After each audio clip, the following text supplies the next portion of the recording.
یو حدیث کې راځي رسول الله صلی الله علیه وسلم یو سړی ولیده چې دعا یې کوله او د دعا نه مخکې دا کلمات ویل چې اللهم إني أسألك بأني أشهد أنك أنت الله لا إله إلا أنت الأحد الصمد الذي لم يلد ولم يولد ولم يكن له كفوا أحد.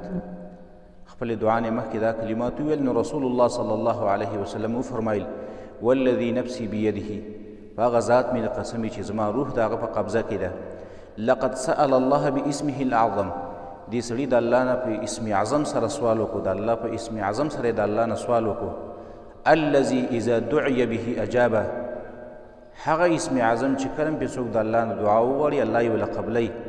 و اذا سئل به اعطه، او کله چې پې څوک د الله نه سوال وکړي الله یې ورله ورکوي. ځکه رسول الله صلی الله علیه وسلم قسم کړی دی کوم سړی چې د خپلې دعا نه مخکې دا کلمات ووایي او بیا د الله نه دعا وغواړي الله یې ورله ضرور قبلوي. رسول الله صلی الله علیه وسلم په دې خبره باندې قسم کړی دی چې الله به ورله خامخا دا دعا قبلوي.